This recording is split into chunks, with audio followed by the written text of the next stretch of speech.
جب مسجد کے دروازے میں داخل ہوئے تو وہاں خارجی عبد الرحمن بن ملجم چھپا ہوا تھا۔ اس نے آپ پر سیدھا وار کیا جو ایسے پیشانی کو چیرتا ہوا سر میں اتر گیا اور آپ کی داڑھی خون سے بھر گئی۔ تو میں قربان جاؤں اہل بیت کے اخلاق۔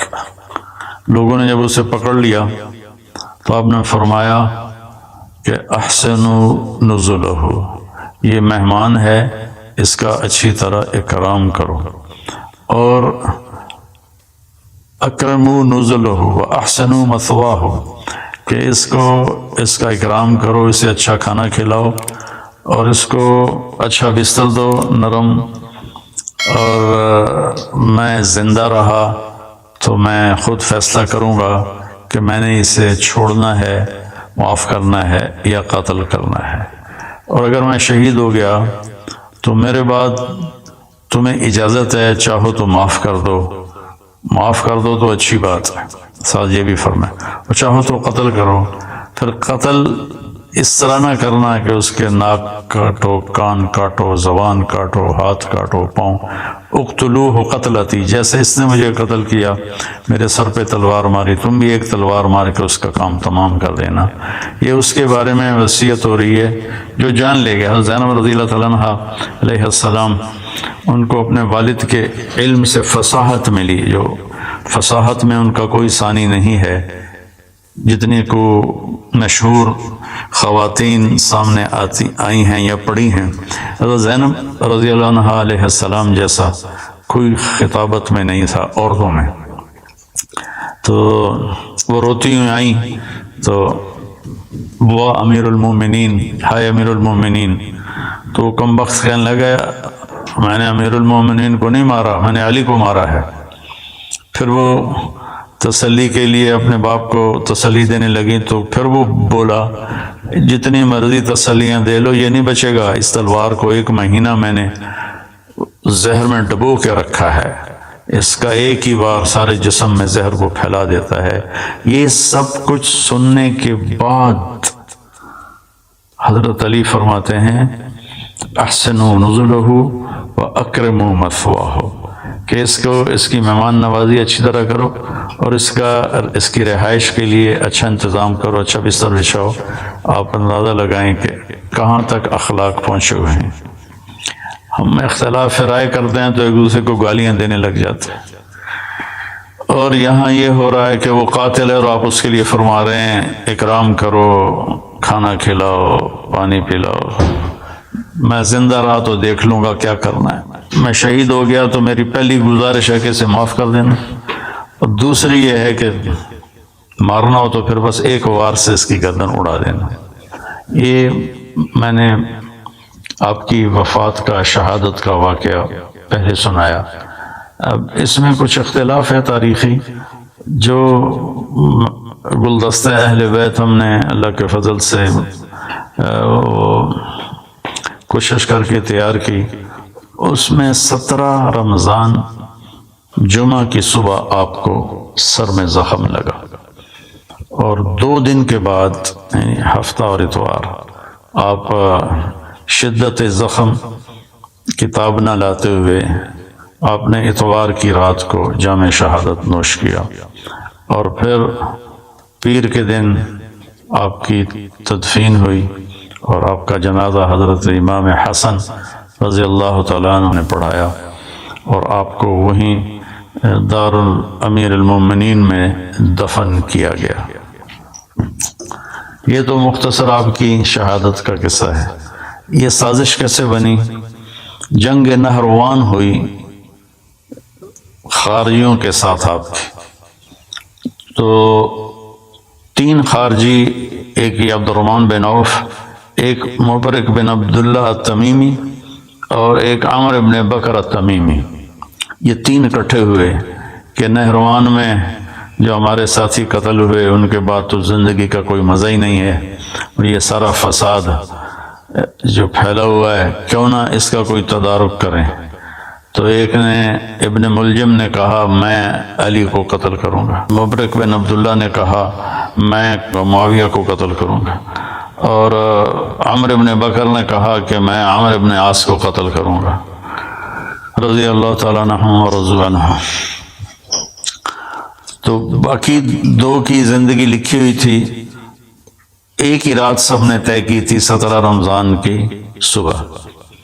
تو اس دن عمر بن عاص رضی اللہ تعالیٰ عنہ بیمار تھے، نماز پڑھانے نہیں آئے، تو ان کی جگہ جو آئے وہ مارے گئے، اور معاویہ رضی اللہ تعالیٰ عنہ پر اس نے وار کیا تو آپ تھوڑا سا اپنی بیداری میں تھے، دائیں بائیں دیکھتے ہوئے، تو آپ نے اس کے وار کو خطا کر دیا، لیکن کمر مبارک پر تلوار کا زخم لگا، چونکہ تلوار زہر، تینوں کی تلواریں زہر آلود تھی، تو ان کو زخم تو بہت بڑا لگا، لیکن آہستہ آہستہ اللہ تعالیٰ نے ان کو شفا دے دی اور وہ محفوظ ہوئے۔ تو اس میں عبد الرحمن بن ملجم یہ ہے، یہ جب کوفے آیا تو کوفہ میں خارجی عورت دیکھی تو اس پہ یہ عاشق ہو گیا، اس سے کہا مجھ سے شادی کرو۔ اس نے کہا میری ایک شرط ہے کہ علی کو قتل کرو۔ وہ کہنے لگا میں تو آیا ہی اس کام سے ہوں، لیکن تو پہلے مجھ سے شادی کر لے۔ تو اس نے اس سے شادی کر لی، اور اس کے بعد وہ اپنی اسکیم بناتا رہا۔ حضرت علی رضی اللہ تعالیٰ عنہ کو ان کے ساتھیوں نے کہا یا رسول اللہ کہ یا امیر المومنین، عبد الرحمن بن ملجم آیا ہوا ہے کہ اس کی نیت اچھی نہیں لگتی، تو اجازت ہو تو ہم آپ کا پہرا دیں، آپ اس کو پکڑ لیں۔ آپ نے کہا پہرا تو آسمان والا دیتا ہے، حفاظت وہ کرتا ہے، اور اگر تم اسے پکڑ لو تو میں شہادت کیسے پاؤں گا؟ وہ بہت تنگ ہو گئے تھے اپنے ساتھیوں کی بے وفائیوں سے، اور اپنے داڑھی کو یوں پکڑ کے نا کہتے ارے تو کب رنگین ہوگی۔ اس کے پیچھے ایک واقعہ ہے کہ آپ بیمار ہوئے بہت زیادہ، تو اللہ کے نبی پوچھنے آئے تو انہوں نے عرض کی یا رسول اللہ مجھے لگتا ہے میرا آخری وقت آ گیا۔ تو آپ نے فرمایا نہیں، تیرا آخری وقت نہیں ہے، تو اس وقت مرے گا جب تیرے سر کے خون سے تیری داڑھی رنگین ہو جائے گی۔ تو ہوئی بھی ایسے، اس نے یہاں تلوار ماری جس نے ماتھے کو بھی پھاڑ دیا اور یہاں تک کھوپڑی کو بھی پھاڑ دیا، تو سارا خون آیا اور داڑھی پہ لگ گیا۔ تو اتنا تنگ ہو گئے تھے زندگی کے آخری ایام میں اپنے ساتھیوں سے کہ بے وفا، غدار بہت زیادہ ہو گئے تھے، اور تو آپ نے اپنی داڑھی مبارک کو یوں پکڑتے تھے، پھر کہتے متا تخزب، ارے تو کب تو رنگین ہوگی، تو کب رنگین ہوگی، یہ اس کو بار بار کہتے تھے۔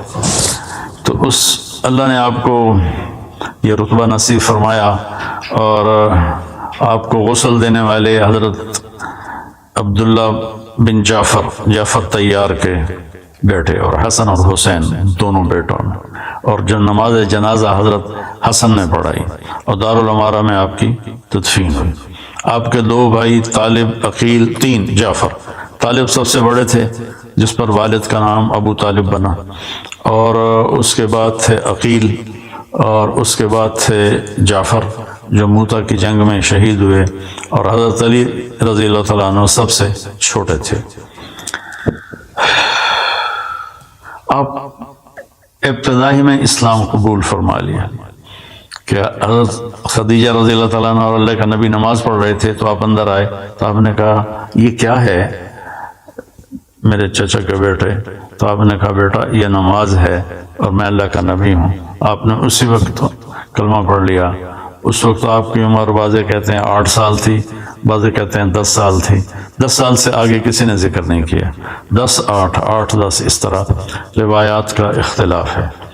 تو بھائیوں میں اختصار سے ہی تھوڑا بتانا چاہتا ہوں، ہمیں پتہ چلے کہ ہمارے جو بڑے تھے اور اللہ کی بارگاہ میں بڑے پاکیزہ پاک محبوب تھے، ان کی زندگیوں کی تھوڑی سی جھلک ہمیں مل جائے تو ہمیں بھی کچھ آخرت کا فکر پیدا ہو جائے گا۔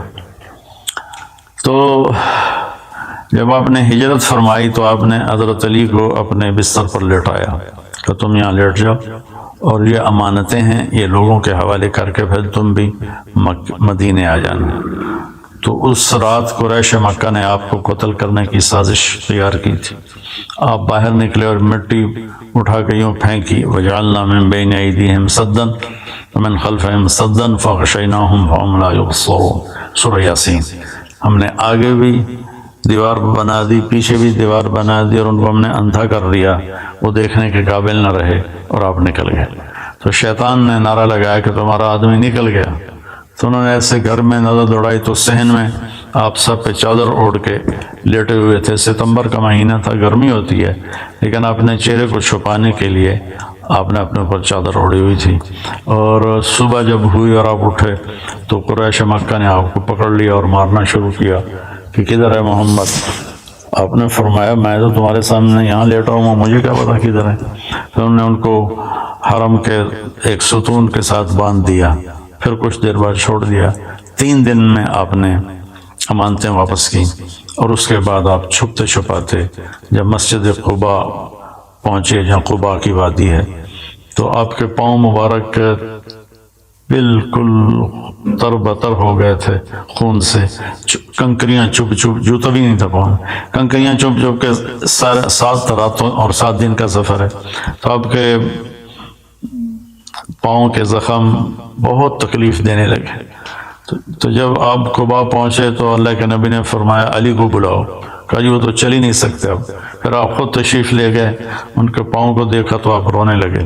پھر آپ نے ایسے اپنا لعاب نکالا اور یوں کر کے لگایا ایک پاؤں پر، اور پھر لعاب دوسرے پاؤں پر، تو ایک دم سارے زخم ٹھیک ہو گئے اور آپ اللہ کے فضل سے شفا یاب ہو گئے۔ جنگ بدر میں آپ نے کیا کیا کہ جب دشمن آمنے سامنے ہوئے تو عتبہ بن ربیعہ اور شیبہ بن ربیعہ اور ولید بن عتبہ، ایک ہی گھر کے 3 آدمی، عتبہ اور شیبہ دونوں بھائی، اور ولید عتبہ کا بیٹا اور عتبہ ربیعہ کا بیٹا، یہ نکلے جنگ میں کہ آیا ہے کوئی ہمارے مقابلے میں۔ تو اللہ کے نبی نے عوف رضی اللہ تعالیٰ عنہ اور معوذ رضی اللہ تعالیٰ عنہ اور حضرت عبداللہ بن رواحہ رضی اللہ تعالیٰ عنہ، ان تینوں کو بھیجا کہ آپ جاؤ اور ان کا مقابلہ کرو۔ جب یہ تینوں آئے تو انہوں نے پوچھا کون لوگ ہو؟ کہا ہم مدینہ والے ہیں۔ کب چلے جاؤ، ہمیں تمہاری ضرورت نہیں ہے۔ پھر کہا یا محمد اخرج الینا اکفاءنا، ہمارے قریشی ہماری طرف بھیجو، ہمارے قبیلے والے ہماری طرف بھیجو۔ اتنا ان پہ نشہ چڑھا ہوا تھا اپنی فتح کا۔ تو آپ نے فرمایا یا حمزہ قم، یا شیبہ قم، یا علی قم، کیونکہ علی چھوٹے تھے نا، حمزہ بھی چچا تھے، شیبہ بھی چچا تھے۔ تو آپ نے کہا قوموا لدینکم۔ تو یہ تینوں حضرات پیدل چلتے ہوئے آئے۔ تو عتبہ نے پوچھا کون ہو؟ آپ نے کہا میں حمزہ ہوں بن عبد المطلب۔ کہا تم کون ہو؟ کہا میں شیبہ بن حارث۔ تم کون ہو؟ کہا میں علی بن ابی طالب۔ کہ اب مقابلہ ٹھیک ہے۔ تو تینوں نے ایک دوسرے پر وار کیے۔ تو پہلی وار میں حضرت علی نے ولید کو قتل کر دیا، حضرت حمزہ نے عتبہ کو قتل کر دیا۔ تو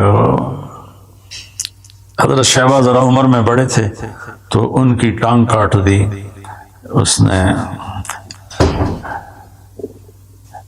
شیبہ بن ربیعہ، شیبہ نہیں عبید، میں غلط کر رہا ہوں، عبید بن حارث۔ تو شیبہ تو دوسری طرف سے کافر، حمزہ عبید علی، ادھر عتبہ شیبہ یہ بن ربیعہ اور ولید بن عتبہ۔ تو شیبہ نے حضرت عبید کی ٹانگ کاٹ دی تو گر پڑے۔ تو دونوں نے اس کا بھی کام تمام کر دیا اور ان کو اٹھا کر لائے تو آپ کے قدموں میں پڑھ کر کہنے لگے یا رسول اللہ میں شہید ہوں۔ آپ نے کہا بلا ون علیک شاہد، بے شک تم شہید ہو اور میں اس